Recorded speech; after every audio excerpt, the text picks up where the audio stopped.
ನಮ್ಮ ವಂಶಿ ನಗ್ನಗ್ತಾ ಇರೋದು ನೋಡೇ ನಮಗೆ ಅಭ್ಯಾಸ. ಅವಳು ಈ ರೀತಿ ಕಣ್ಣಲ್ಲಿ ನೀರು ಹಾಕೊಂಡು ಬೇಜಾರು ಮಾಡ್ಕೊಂಡಿರೋದು ನೋಡ್ತಿದ್ರೆ ನಮ್ಮಿಂದ ಸಹಿಸಕ್ಕಾಗ್ತಿಲ್ಲ.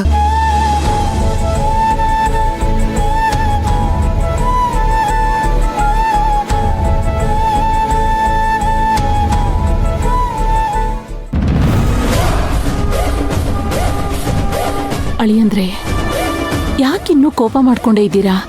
ಸಮಾಧಾನ ಮಾಡ್ಕೊಳ್ಳಿ ಬಿಡಿ. ಈಗ್ಲಾದ್ರೂ ಗೊತ್ತಾಯ್ತಲ್ಲ ಅವರೆಲ್ಲ ಎಂಥವ್ರು ಅಂತ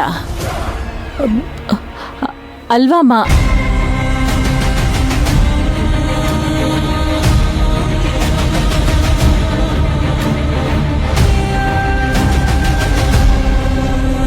ಮನೆಯವ್ರು ಹೇಳಿತ್ತಾರ ಅಣ್ಣ ಇನ್ನೂ ಸಿಟ್ಟಲ್ಲೇ ಇದ್ರೆ ಏನಪ್ಪ ಮಾಡೋದು? ಇಲ್ಲೇ ಯೋಚನೆ ಮಾಡ್ಕೊಂಡು ನಿಂತ್ಕೊಂಡ್ರೆ ಭಾವನ ಆಶೀರ್ವಾದ ಸಿಗೋದಿಲ್ಲ. ಒಳಗೆ ಹೋಗೋಣ ನಡಿ.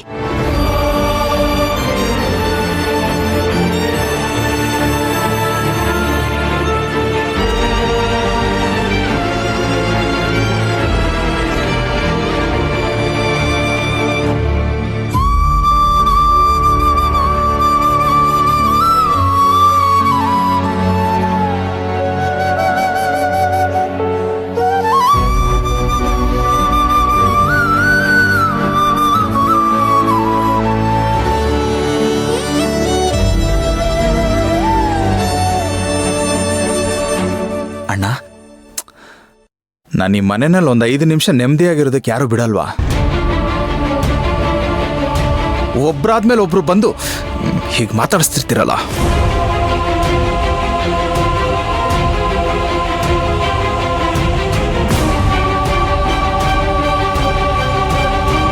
ದಯವಿಟ್ಟು ಬೇಜಾರಾಗಬೇಡಿ ಬಾವಾ. ನಾವು ನಿಮ್ಮ ಆಶೀರ್ವಾದ ತಗೊಂಡೋಗೋದಿಕ್ ಬಂದ್ವಿ. ನಮ್ಗೆ ನಿಮ್ಮ ಆಶೀರ್ವಾದ ಬೇಕು.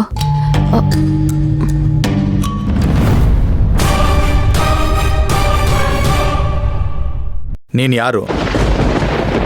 ನಿನಗೂ ನನಗೂ ಏನು ಸಂಬಂಧ ಅಂತ ನನ್ನ ಕಾಲಿಗೆ ಬೀಳಕ್ ಬಂದಿದ್ದೀಯಾ?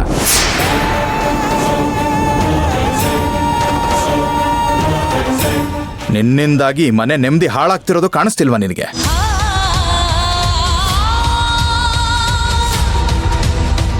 ಅಮ್ಮ, ನನ್ನ ಐಡಿಯಾ ಕರೆಕ್ಟಾಗೆ ವರ್ಕ್ ಆಗ್ತಿದೆ.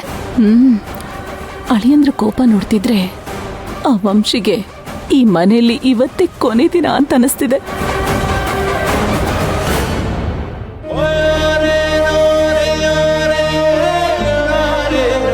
ಹೇ ಕೃಷ್ಣ, ಯಾಕೋ ತಪ್ಪು ಮಾಡಿರೋ ಒಂಥರ ನಿಂತಿದ್ಯಾ? ನೀನ್ ನನ್ನ ತಮ್ಮ ಕಣೋ, ಬೇಜಾರಾಗ್ಬೇಡ. ಈ ಅಣ್ಣನ ಆಶೀರ್ವಾದ ಯಾವಾಗಲೂ ನಿನ್ನ ಮೇಲಿರುತ್ತೆ.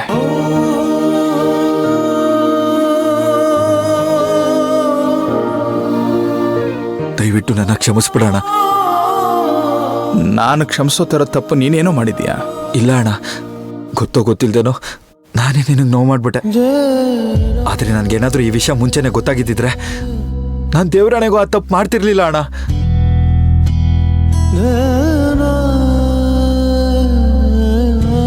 ನೀನು ಕ್ಷಮೆ ಕೇಳೋ ಅವಶ್ಯಕತೆ ಇಲ್ಲ ಕಣೋ.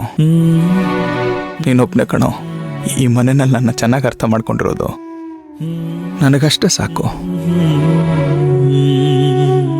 ಏನೇ ಮಾಯಾ, ತಮ್ಮ ಅಂದ್ರೆ ಇನ್ನೂ ಕರುಣೆ ಇಟ್ಕೊಂಡಿದ್ದಾನೆ?